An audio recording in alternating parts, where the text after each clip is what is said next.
So hello, sitting down with my wonderful friend Premal today. I'm super excited. You are with us all the way from Dubai. Premal is an international business leader and acclaimed motivational storyteller and now also author. Welcome, Premal. Thank you, Josephine, for that lovely warm welcome and that intro. Yeah, I'm glad to be here. Lovely to talk to you all the time. Oh my God, I feel the same. And for listeners out there, because obviously, they don't know you, they don't all know everything about me. What's really exciting for me is the first time you and I met, I was actually the one kind of on stage. That's right. Do you Right? remember you were there doing at one of our company away days? Yeah, that's right. That was You super. came to do a bit more motivational, trying to get the team motivated and engaged. You did a brilliant job. The feedback was really positive there from that. So yeah, good job done. Really good job. No, bless you. It's so kind. But just, I think it's just so beautiful how sometimes, just that thing of essentially we met from the moment of me delivering something for you guys. And then, here we are now, years later. And I just think just even That's that right. moment of serendipity, just that thing, you never know who's going to be. I know you and I don't speak all the time, but you never know who's going to be your next best friend. Do you know what I mean? Like Yeah. life is mysterious and wonderful, and if you're open to it, it can be pretty magical. Yeah, Josephine, I'm a strong believer, and you hit the nail on the head. We haven't been in touch until, well, since that time, which I think was back in 2022 or something like that. Um, and we've got in touch this year. We hadn't spoken in the middle, right? So that human connection for me is really key. And I always say to people, always keep your network, keep connected, keep your network. And it's not just about building a big network. It's just about, you never know where people come back into your world, into your universe, and where you end up impacting others as well. So, and it's worked out really well for us. I'm sure you and I are going to be talking for many, many years going forward, right? So there you go. 100%, a hundred Yeah, percent. Oh my God, I'm already excited. yeah, As I always say, Prem, this is only the beginning. But anyway, absolutely. that aside, let's include the listeners. So lovely, Premal. Before we dive into your new book, which I'm super excited about, I just want to hear a little bit about your upbringing. So Sure. where did you start out in life? What kind of family setup did you have? And yeah, sort of give us a little background. I will, I will. And just a quick point, Josephine, you could call me Prem, that's fine. Everybody does. Yeah. So most people call me by my full name when I'm getting told off.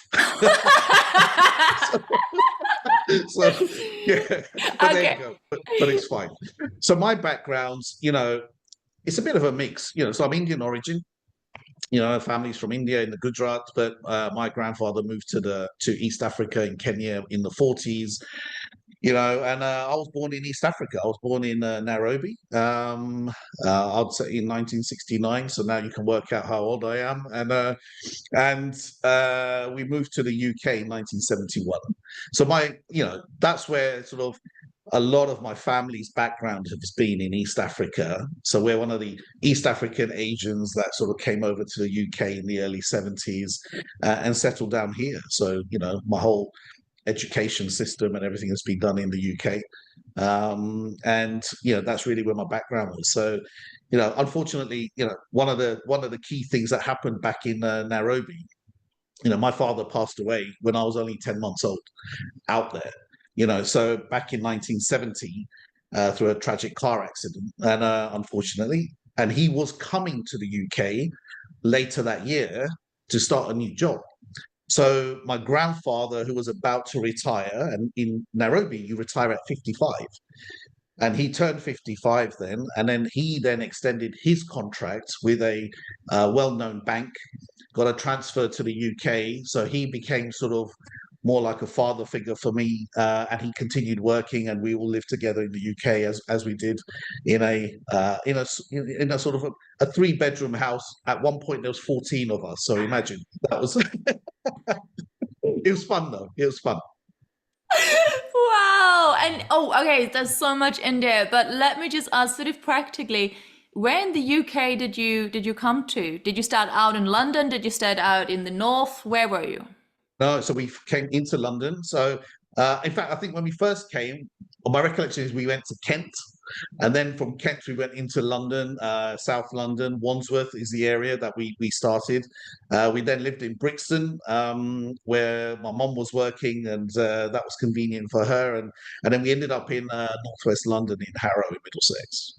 Oh my God, amazing. Yeah, And yeah, wow, what a story. And that whole thing of like, I think you said at some point you were 14 people living in a three-bedroom house. That's what you mentioned, right? yeah. That's absolutely right. It kind of brings Yeah, me back to when I first came to London. So I moved to the UK and London straight away when I was 16 by myself. And so I thought I had moved into which was supposed to be a three-bedroom house, and I thought I had, sort of four or five other flatmates because some of them were couples. And one day I went into, you had to sort of walk through the living room, which was someone else's bedroom. But when you're right. 16, things work, and it's like, yeah, you're allowed to go through the living/bedroom to get to Yeah. the room with the washer and the this and the that. And I walk in sort of tiptoeing because it was very early in the morning. Noticing that there were 9 people sleeping in the room. So, Wow. I feel like, Yeah. although it wasn't my own family, I was like, oh, Yeah. hands up, I have also shared a house with, Yeah, that's right. you Yeah, know, and it's fun, yeah. you have everybody there, and I mean, I was the youngest in the house, so super spoiled, surrounded by, mom, grandma, aunties, everyone just spoiling the kids, right? Spoiling me as being the youngest. So yeah, I really enjoyed that time, and I love that whole community and being together and having big dinners around the table. And yeah, imagine we had a table for, I think it was 6 people. We've got 14 people around the table to eat. Imagine that. I know, Don't I ask me love it. how. I had no idea, but we did it. Like, Right? But that's it. And I love it. And yeah, it's just, it's just the pure humanness of like, you make the best of what you've got. And it's like, yeah, love is not about all these other extra things that are nice. But in the end of the day, that's like, it. the heart, home is where the heart is. But I want to go over to this whole other Mm, little part. So you mentioned you're the youngest one. So yeah, do you have siblings? yeah. I have one sister. She's older. She's about 2.5 years older than me. So So got you. So it sounds like you grew up in a household with quite a lot of women. Am I right? absolutely, absolutely. We were. Yeah, I don't know how it all sort of worked out, but we had, a lot of women in the house, and there was myself and sort of my grandfather and my uncles would just come every now and again because they were working abroad and whatever. But their spouses were staying with us for a period of time. We even had, at one point, a very close friend's daughter who was an auntie of mine coming in and staying with us as she was building her life in the UK. So yeah, there was a lot of women Wonderful. I loved it. And would you say, because obviously I can sit here and analyze you day in, day out, but I want to hear from around. Yeah, you. How would you say that impacted your relationship just in sort of in general? Because I think when you grow up with so many men yeah. around you, and no, I want you to speak. How do you think? How do you think that impacted you? Uh, I think in my early days I was probably quite spoiled. It was like because I I believe they struggled to say no to me, and it was maybe just my way and the way I influenced them. And I soon found out what I could do to influence each individual. So I probably played on that at one point, and grandma was always there, never saying no, and whatever she said went, so everyone had followed through. So I knew who the person I had to go for to get what I needed. So it sort of, I mean, for me, it was more having more women around when it was things like school plays and the sort of things that you have where you have you know uh father, mother, and everyone coming along, but it wasn't quite the same for me. Sports days, whatever else it was, there was always more mother's influence or aunties or other people around, and but yeah, I think to me it probably helped me sort of. I was a bit mischievous when I was a kid. I don't know if that comes across, but I had a bit of a boisterous side, very mischievous. I was, very curious about things, and I think they sort of kept me in check. Let's put it that way. I love it, Prem. But for me, it's also really interesting because, first of all, I don't have a lot of men on the podcast a lot of the time, and secondly, Right. I don't know a lot of men that grew up in a sort of like many generations household, first and foremost, and then also Mm. with most of them being women. So that's why I was really curious about if Yeah. 'cause I know you reflect, you're a reflective Yeah. person, you have to be, otherwise you can't But create and yeah. do what you do. Yeah. And you're right, Josephine, I think what also happened, he sort of created a bit more balance, I suppose, in my life where I was, in the old days, a lot of the guys, they didn't step foot in the kitchen, right? They didn't know how to even, boil water, I suppose, or do anything. And they'll just ask their spouses or whoever, the woman in the household, to go and do stuff. And that was how it was in Kenya. At one point, men would eat first and Mm. then the women would eat, but we were all eating together, having dinner together, and then it was all the domestic stuff you have to do in the house. I saw a lot of that, and I got involved. Mm. So I think it gave me that feel of, it's not just about men on one side, women on the other. Women are in the kitchen doing whatever. Although my grandma, her absolute mission in life and vision in life was to feed the family, right? That was it. She woke up, that's what she wanted to do. And I'd get involved with her, right? And I learned a lot of domestic chores and just what it takes to make that meal, Mm. for the family, because she was cooking from like 10 o'clock in the morning till about 4 o'clock in the afternoon, and Right. but you sort of get the feel for what it really takes, the hard work that the women in the household were doing. 100%. And I also think, if we just kind of reflected a little and related a little bit to your life, later on as you grew up, it's this thing that you essentially had the whole microcosmos presented to you in your microcosmos within your own world, right? Like you had the politics, you had the different Absolutely. generations, you had, then also what was going on with, Yeah. in terms of coming from another country and moving to Yeah. here. There was so much going on that you as an observer, and also because you were one of the only men in the family, you didn't have a lot of male role models to Uh, see yourself in, Absolutely. so there was, I just, yeah, I'm just really curious because that I didn't notice about you. Yeah, it's just one of those. I mean, the fact that it's probably, my grandfather was a lot older, and he had a view of the world, and there was a way that and he was the powerhouse, I suppose, in the household. And everyone respected him, and everyone looked up to him, and what he said went pretty much, right down to, if you were not at the table at 6 o'clock sharp every day, nobody could eat.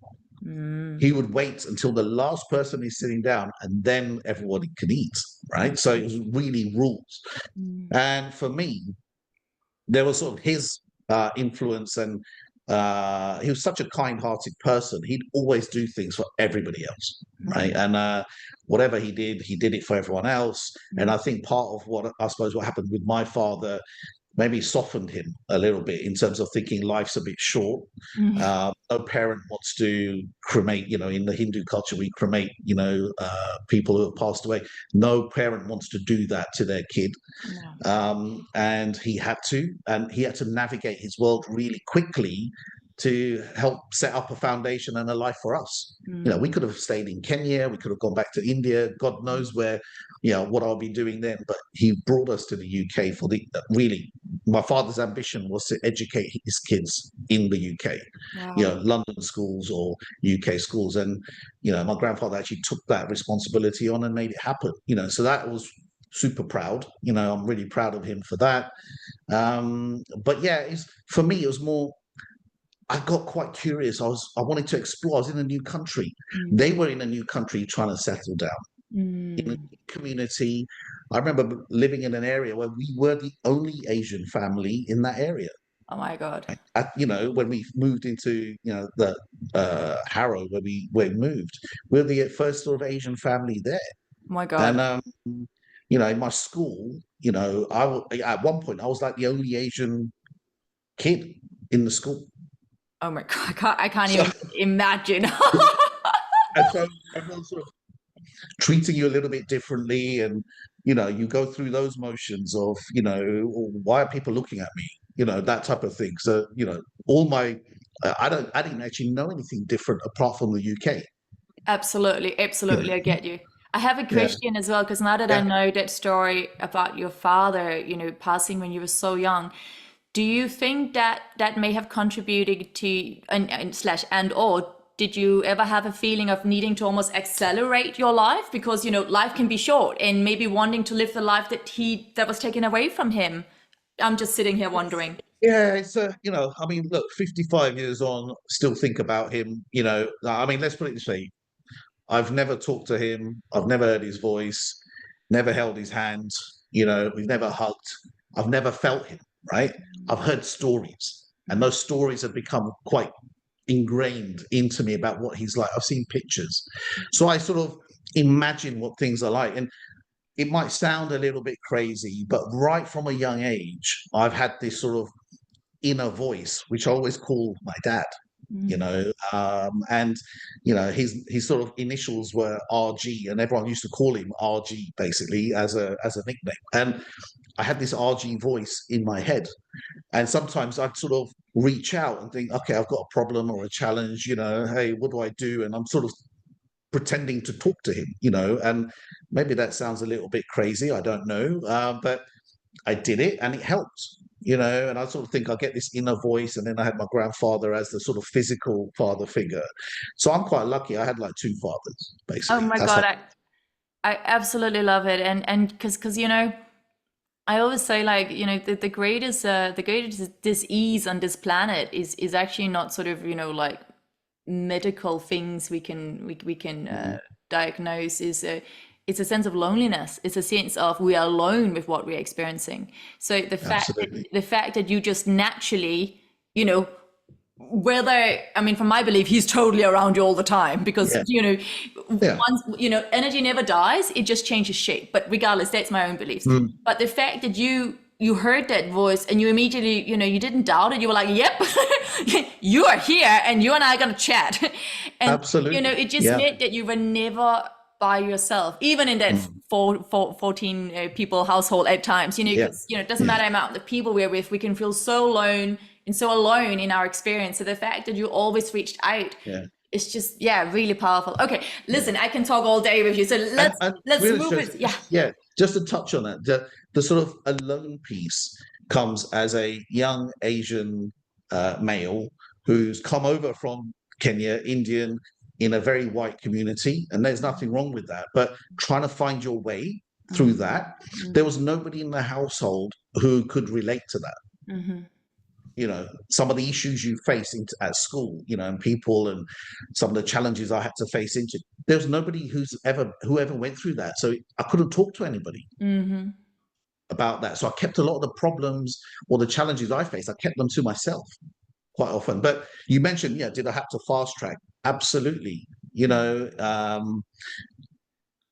I started doing a small job in a local market in Wembley at the age of 11.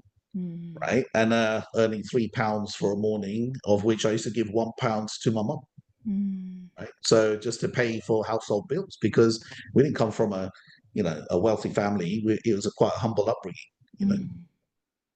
I But love yeah, I love Little Prem. Oh my God. And then I also love that you I just I'm not sure. I'm oh not my sure God, you. but he's so cute. He's Yeah, I'm so not sure cute, you Prem. hear some of the stories. Yeah, but there you go. Oh, yeah, I was always well behaved.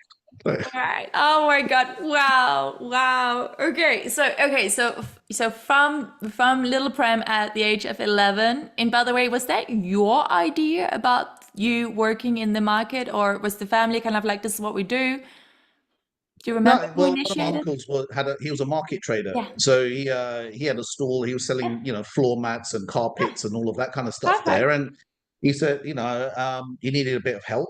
Yeah. So in fact, it was myself and my cousin, who was about 3-4 years older than me. My cousin was working with him, and he said, "Look, if you want, come and help me." So my cousin was earning £10. He'd give me £3 out of his salary, and that's how it worked. And we did it for I think I did it for a good year, maybe a year and a half.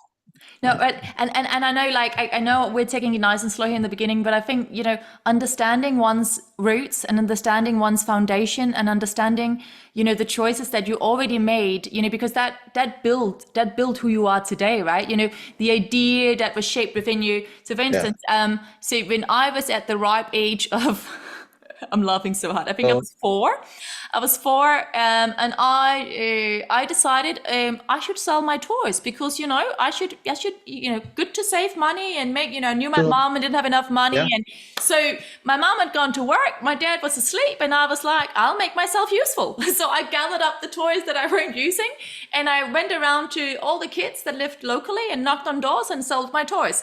I came home. My dad, of course, was very worried because I hadn't, Of he course. was Yeah. asleep. I didn't tell him, Yeah. it wasn't a good. But so my point is, I was four when I became aware that, creating one's own Yeah. luck and opportunity, and yet you didn't sit around and wait, but that I could be useful and I could be helpful and I had That's something to give exactly as it. well. So that's why I just, Yeah. that's why I wanted to hear, like, I was like, oh yeah, this, reminds me of my own little story. And that was kind of Yeah. my beginning of my entrepreneurship.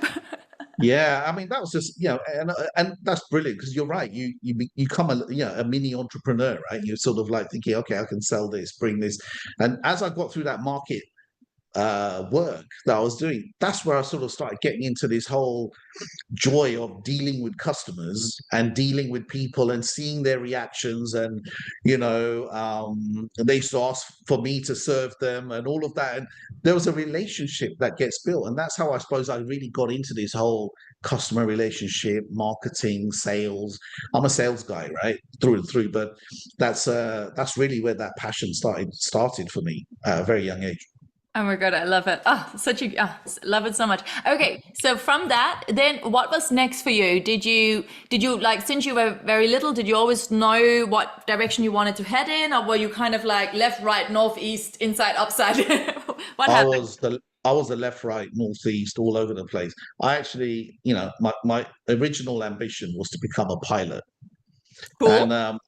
I loved, just watching planes and whatever, and anything to do with airports and aircraft. And I ended up getting bad eyesight at a young age. Probably about seven, started wearing glasses. And somebody told me, I can't remember who, and a few people said, "Oh, because you wear glasses, you can't actually fly a plane." Right? Because of your eyesight. You need to have, 20/20 vision and whatever. And I kept saying, no, I'm going to do it. They said, no, you can't. They won't let you or whatever. And that really killed that passion completely. Mm. So did I know I was going to get into customer loyalty, shopper activations, leadership development, promotions and partnerships? Absolutely no way. I Mm. fell into it. I got a passion for marketing. I got a passion for business. I read a lot of entrepreneurial books and people who had made it, all the success books and whatever else as you do as a teenager. I'm thinking, this is where I want to be, somewhere in Mm. business, somewhere in commercial, somewhere in marketing and sales where I'm dealing with people. I have to be dealing with people. That's basically what I wanted to do. So I knew the people side. What that actually looked like, I have no idea. But what I got into, I just fell into it. And one thing led to another. Right. I love Yeah. that. And Yeah, I wasn't the brightest kid at school academically at all. I used to flunk a lot of exams and the other thing. And I really challenged, even at that time, I was quite challenging with teachers and whatever else, which actually probably annoyed them because I was, they would teach you a very clear cut. You have to memorize everything, do your exam, get through exam, but it's all about memorization. mm, And I was more on the other side about creative thinking, mm. problem solving, and I'm trying to do things in a different way. And they go, no, curriculum says this, but I couldn't get into that curriculum the way they did it. So I didn't really do that well at school. I had to work really hard to get through the exams. Yeah, yeah, yeah. Yeah, Oh, I totally get that. And so yeah, so what kept pulling, what would you say in your teenage years and early into your 20s and stuff, what was kind of the dream or the feeling or the aspiration, or were you running away from something? Because in life we either run towards something, oh, this feels yeah, really good over here. I want something with humans.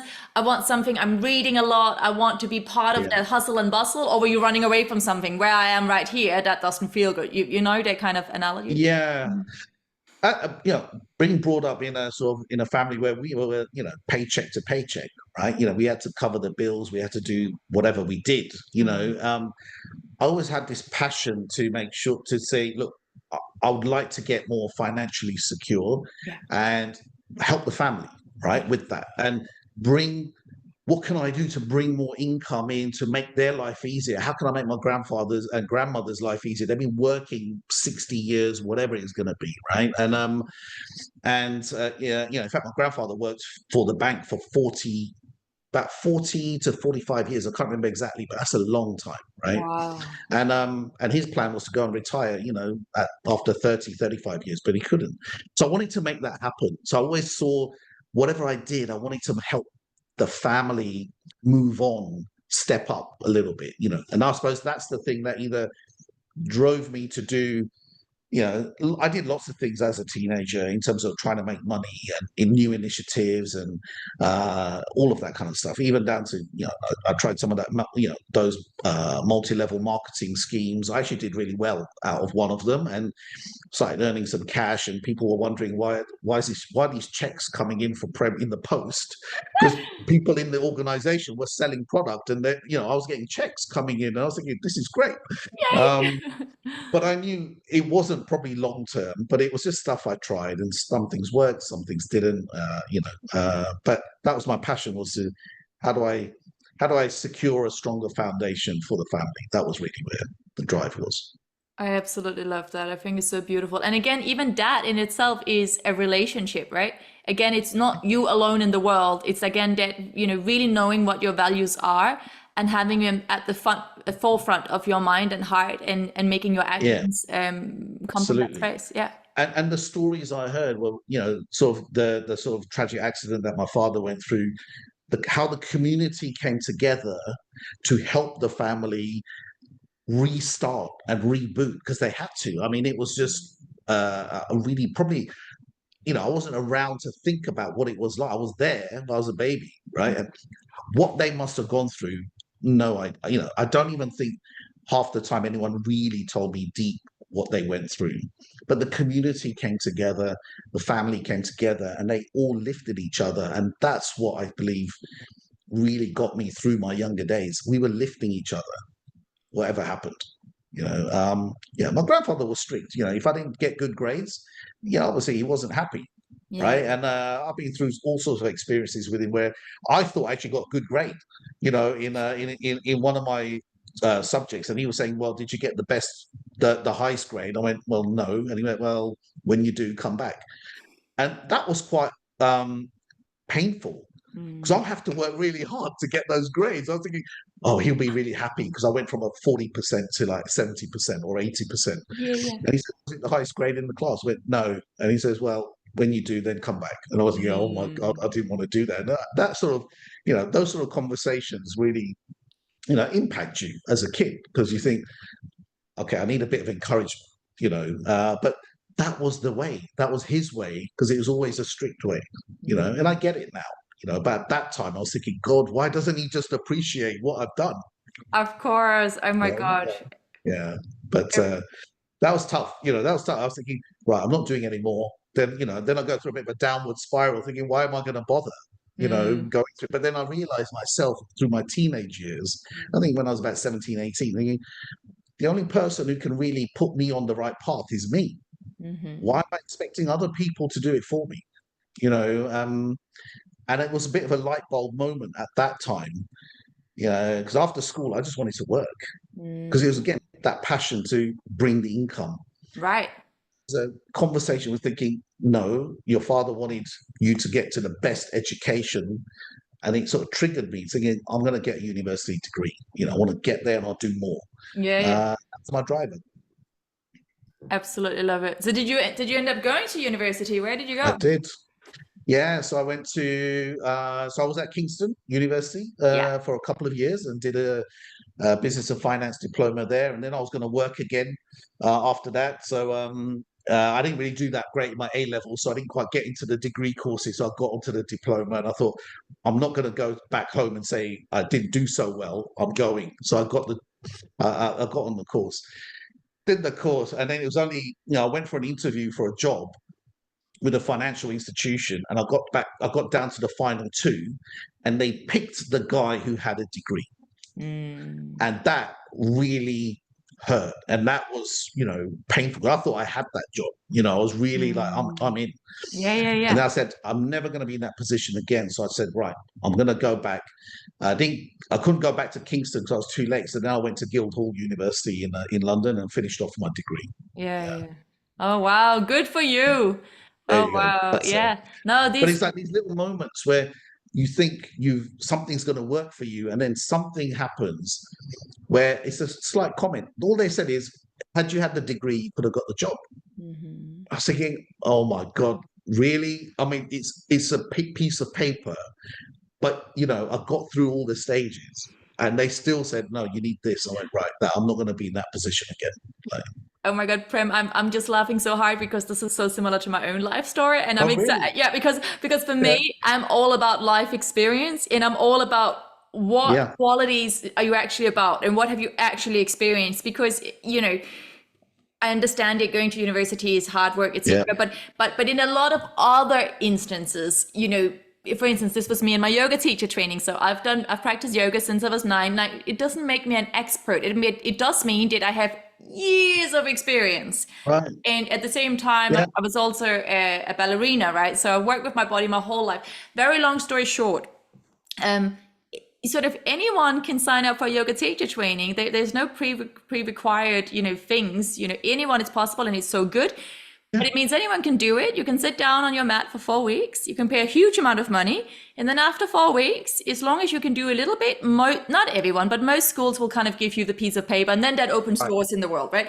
And yeah, for me, I always was like, well, that piece of paper doesn't really mean a lot then. Whereas if you have 30 years of experience, exactly, but exactly. That's anyway, it. similar to you, then instead of me walking around being annoyed that the system is how the system is, I had a choice, right? So this is going back Right. many years where if Yeah, I was in my mid-20s and all the yoga studios were like, hey, Josie, you're really good at this. Can you please come and teach? And I was like, yeah, I can come and teach. And they were like, where is your certificate? And I was like, I practiced yoga for 20 don't need years, it. but okay. Yeah, And they were like, we yeah, really need that certificate. And it exactly like you, I also was like, no, so annoying. But at the same time, okay, you know what?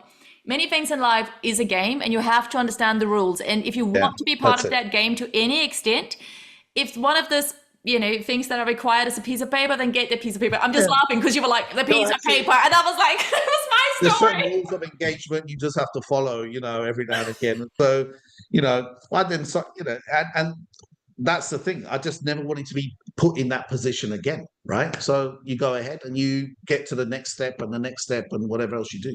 A hundred So, percent, and I love it, and it's also it is so funny because I think also that's definitely it's part of your inner values and part of mine, that thing of like always wanting to question status quo, always wanting to go, hey, can we do it a better way? So when you are that creative thinker and that's the hat you always yeah, wear, then you're never ever going to be the sheep that just follows everyone and like, oh, but we need to do it this way, so we do it this way. yeah, Like if you're the one who's like, you're kind of the rebel, you're like, hey, this way is no longer working, then agreed. it definitely feels like, I mean, I feel like Yeah, most things in my life where I got a diploma certificate was actually really tough for me, not to do the thing, but to kind of just keep my mouth closed a little bit and just like, mm, okay, let's just get on with it. I got the yeah, piece of paper. Oh, now I can do me, you know? yeah, So absolutely. I Yeah, can really relate to that.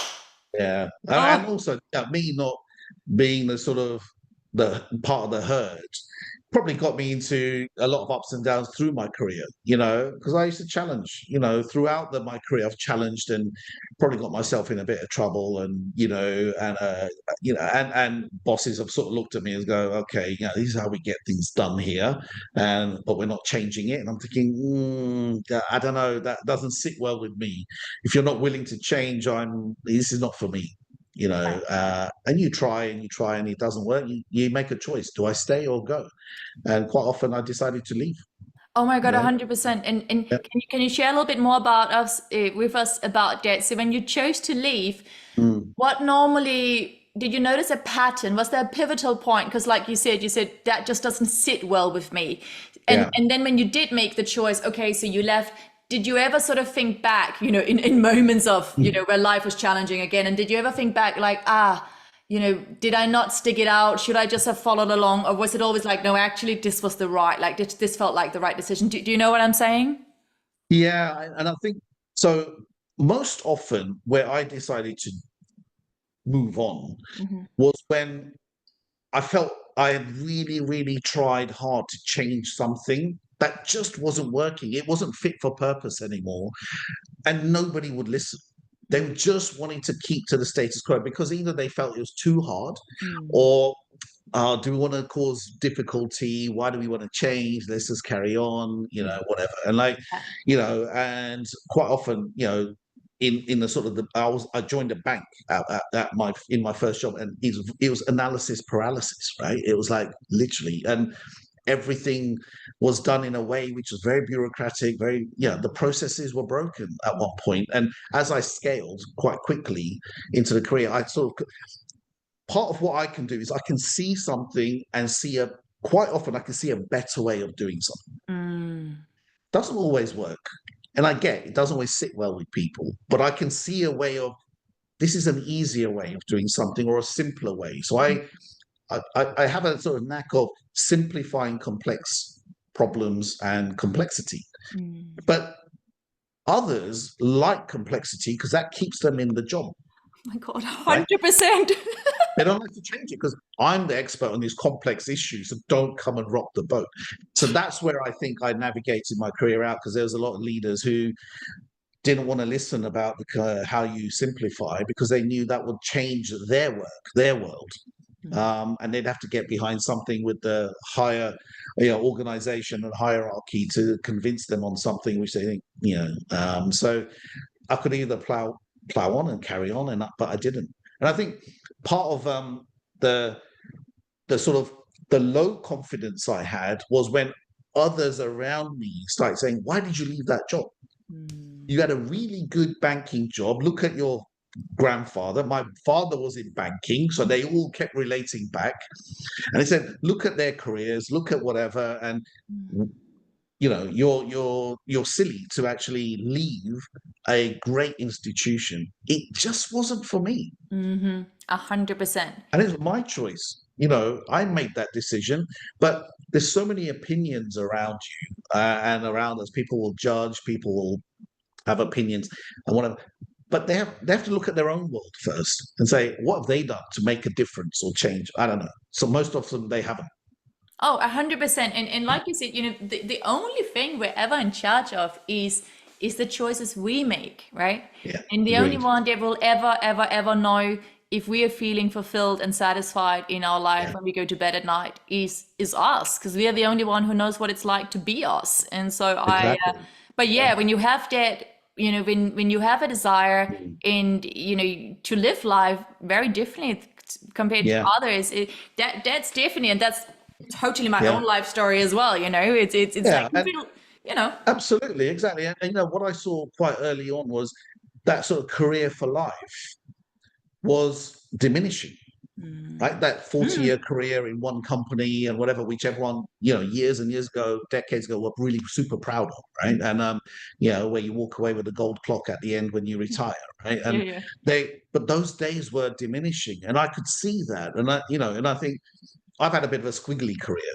And it's been really squiggly and all over, loopy everywhere, and with various companies across 3 continents, doing all sorts of different jobs. That's actually stood me in good ground Mm. because of the cultures I've adapted to, the Mm. diverse projects and businesses I've been in, Mm. being thrown in at the deep end in new countries and saying, "Go ahead, let's see if you really know what you're doing." There you go. And I love those type of challenges, and I've done sort of, well out of it, but I failed big as well, and years and years ago when failure was not accepted. I mean, nowadays I think people really embrace failure. Not everywhere, but a Mm. lot of organizations are moving in that direction to learn from it. Yeah. But 30 years ago, when I was sort of doing part of my career, if you failed, you were out. Yeah, yeah, yeah, They showed you the door. yeah, You know, yeah, and fear of failure and the consequences. So you worked all hours to make sure nothing went wrong. yeah. But still things did. every now and Yeah. again. Yeah, That's life. of course. And also, otherwise, you're not growing because you're not trying anything out of your comfort zone. Like, we know this, but like Yeah, when you're living it, it's a very different experience, right? yeah, yeah. I'm going to fast forward us into Sure. where you are now. So right now, Mm. you're sitting here with me. You're currently in Dubai, and you are about to launch your first book. I am. Yay! It's exciting. Yeah, And it's it's really, called, do you want to yeah. share the title? Is that okay? Sure. The title is YANGA Unplugged, and that's YANGA. And don't ask me how I came across this word. I was just researching what I could call my book. The process started about 3 years ago, and I just wanted something a bit unique, a little bit different. And you know, where and Yanga is an actual African word. It's an actual word. And what Yanga is commonly used, it's used in African cultures, and it describes a strong sense of self-confidence, pride, assertiveness, and it represents a bold and assertive attitude towards life. That's me in a nutshell. Then I delve deeper, and it characterizes the display of resilience, courage, and determination. And it is about strength, power, and resilience. And I just loved the word. And I said, I want to do Yanga Unplugged because I'm going to now unplug what this really means to people and how they can become more self-confident, build more resilience. Because, in my opinion right now, I think resilience is missing in many areas and for many human beings right now around the world because of the pressure, the pace that everyone's working. I'm in Dubai right now, and the pace at where people are working, I've seen people here working at a much faster pace than even in the UK right now. It's constant. It just doesn't stop. And usually in June, people would shut down here, but yeah, so that's the book. It's called Yanga Unplugged. But what I've turned Yanga into is your actions nourish growth ambitions. I love it. That's what the book is about. It's all about you and your actions. And it's a sort of a mix. I'd say it's a bit of a potent mix of how do you create self-belief? How do you create that determination and navigate daunting setbacks, in your life? As you encounter those along the way, how do you get the courage and be authentic to get through it? And I've blended personal storytelling with business impact.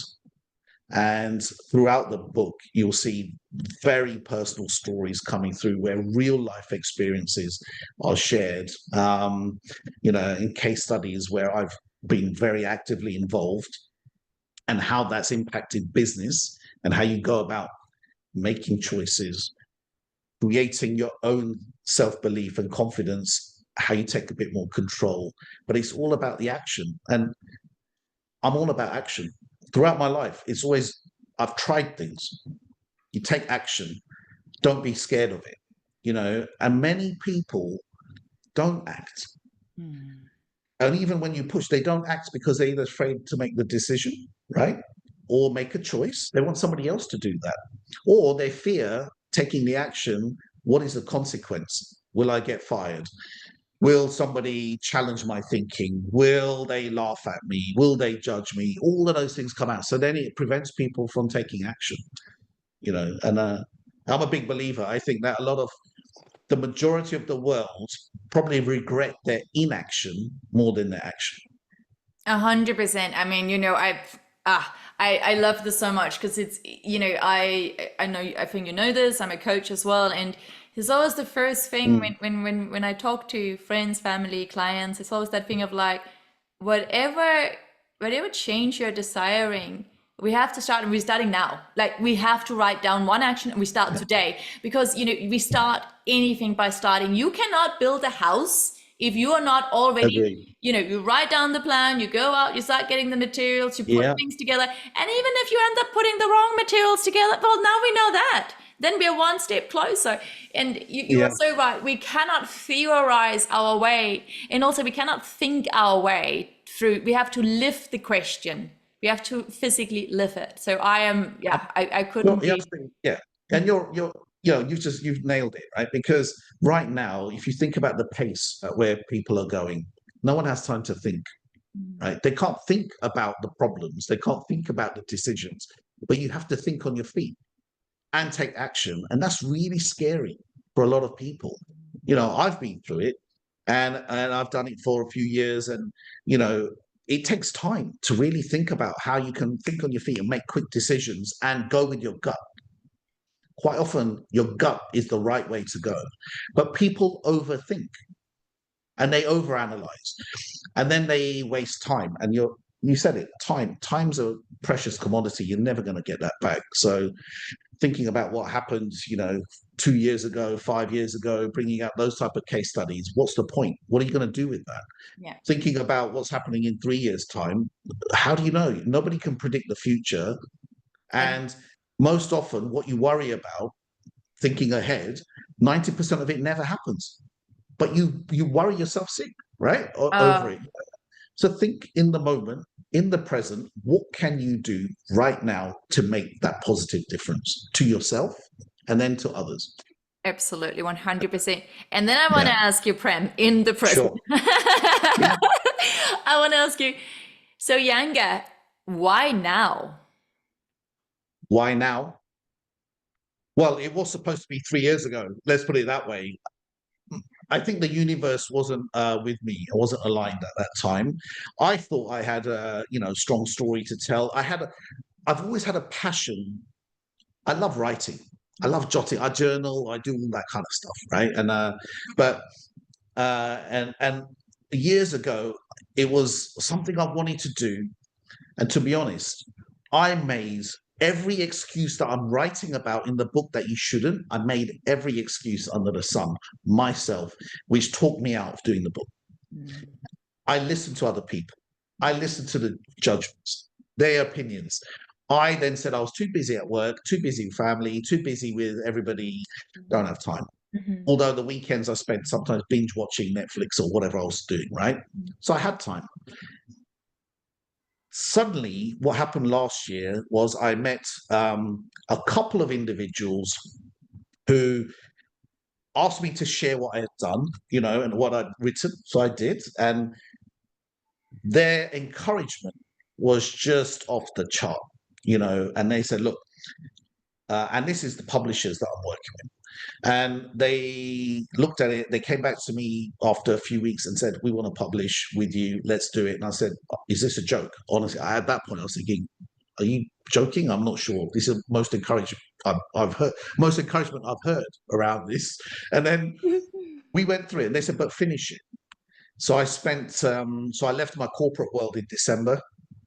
And this all happened around November, December with these guys. And they said, but you have to finish it. And I said, the only way I'm really going to finish it is if I just have my time.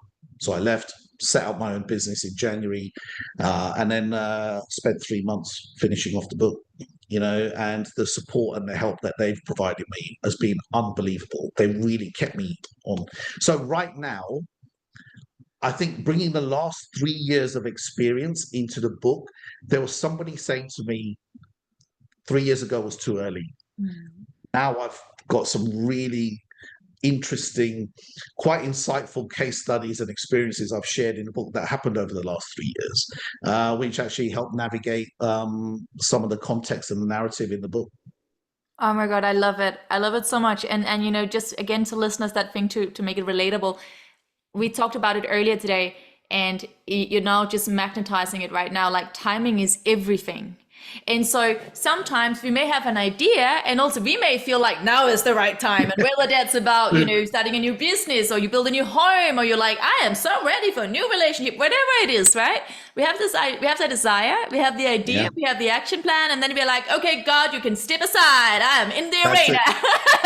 We're acting it out.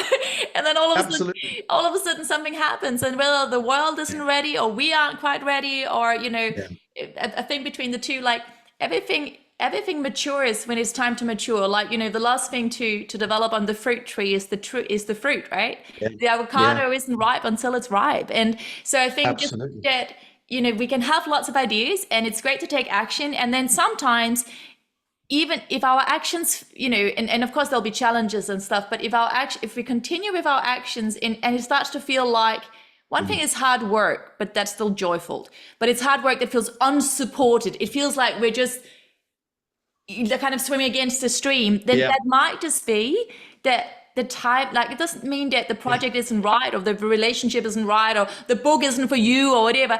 It might just not be right now. Agreed. And I think it goes back to what we said right at the beginning. Your world, the universe navigates its way around where you want it to be. How you think about things. And, in YANGA Unplugged, I really do talk about how you reframe your thinking, and you can do it very fast. You don't have to wait for months to change your thinking. You can do it on the day, right? And I've got some techniques in there about within spending 12 minutes a day, you can navigate your thinking. 12 minutes a day, 30 seconds an hour. You can do it. Everyone can do it, right? But my world navigated to meet a couple of individuals who I hadn't seen for 20 years at the end of 2024, who then became my supporters. 100%. And also, the universe presented, but you said yes. You were in a headspace for whatever reasons. Maybe you had felt enough, seen enough, experienced enough. Whatever took place, you were ripe enough. Sorry for comparing you to an avocado.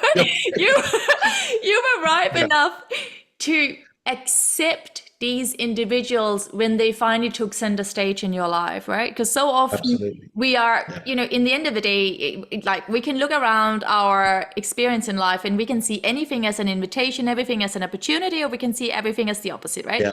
But we have to be in that headspace, in that ripeness of our own soul's journey where we go, yes. And Josephine, it's just, if I hadn't taken that phone call, I would not have been, I wouldn't be here. I wouldn't be doing this. I wouldn't be doing the book. It's just me taking the phone call and having that conversation, and it just sparks that, why have I put this away? Why am I not doing this? I really asked the deep questions around myself. What stopped me? And I really wrote a whole page on all the blockers that sort of had stopped me progressing. And I said, right, I'm moving away from all those, I'd say, energy drainers, and I'm going to move them to energy boosters. And what do I need to boost my energy to get this done? And we've got it done. We've signed off the manuscript. We're about to sign off the book cover. It's an exciting one when you see the cover design. You think, oh my god, this is real. This is real. And the codes that you need, to put onto Amazon and all the other stuff. It's just, it's really coming together. And you think, God, it took one phone call to trigger this. And that's what happens. It takes one thing, one moment of positivity that can, I don't want to suddenly say it can change your life. Oh, 100%. And it really did for me, and I'm writing about it. I've written about my experience of not finishing off the book in my book and the things I went through, and it's one of those things. I know there's a lot of people out there who are probably not supported with their ambitions, not supported with their dreams, and having a dream and not following through with your ambition, it's just, I think there's a lot of people who are there because they get into life. Life happens, and then it's don't have time, too late, I'm too old, whatever, got family, got friends, got people, and then everything gets forgotten. You forget about your own dreams and your own ambitions.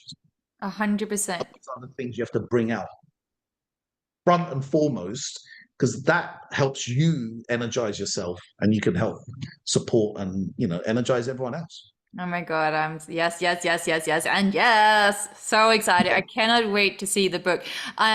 Prem, because of time, I'm going to quickly forward us over into, I know you've already given us lots of golden nugget, lots of words of wisdom, but now to the gorgeous question I always ask, if there was just one or two messages for humanity, a soul message that in the wisdom that you sit in today in your beautiful white chair in Dubai with gorgeous little flowers on top of your head like a Greek god you are. What soul message for humanity? And it can also be what you've already shared. what would be Sure. one or two messages? I've got three things that just sort of stand out for me. One, put yourself first, because it is about you. And putting yourself first is probably the most unselfish thing you can do. So put yourself first. Celebrate your journey, whatever that journey is. Celebrate it. Small things are equally as important as big wins. I think even more important than the small things are. And you've got to celebrate what you do because whatever day goes by, you're never going to get that back. Every day, you should have love and laughter in your world. So reshape your own destiny. And the only person who could reshape it is yourself. Don't expect anyone else to do it because it ain't going to happen. Hallelujah. Amen. Namaste. Oh my God, I love it. Thank Yeah. you, thank you, thank you, Prem. Absolute pleasure. And No, thank you for having me. honestly, Prem, I'm sitting here on the other side of the screen, right? I'm sitting on the other side of the screen, but I feel your energy and your genuineness. I don't know if you can say that in English, but you just have Right. such a genuine desire to help other help themselves. Like you have such a genuine energy of seriously, genuinely wanting to inspire others around you. And it's what you've always done, is what you continue to do. And now you're also doing it through the written word, and I cannot wait to read it. I'll put all of the notes about your amazing book and you as well in the show notes, of course.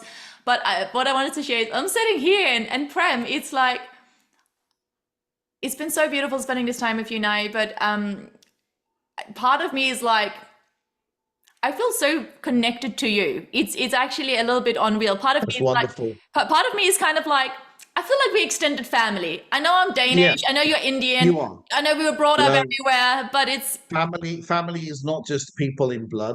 Then, exactly. it's people you connect with, the wider, people who you suddenly have that connection. And, Josephine, as it goes back to, we hadn't spoken for a while. We're speaking now on a more regular basis. And, I think obviously me sharing I'm not good at sharing stuff. Honestly, for years in my entire life, I've always been suppressed to say, don't share emotions, don't share your story, don't share this, don't share that, right? Because it was the upbringing. But I've started to doing that. I'm getting a bit better. And I think by sharing, hopefully I brought you into a bit of my world, and and that's how we connect, right? That's how people connect.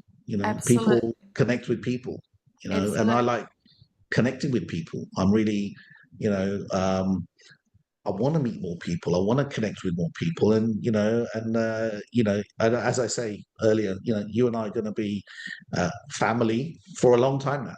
100%. Soul family forever and ever. Done. Prem, thank you so, so much. I'm going to stop the recording. So to the Sure. listeners, thank you so much. Have an amazing day. And to Prem, I'll see you in 1 second. Thank you. Mhm.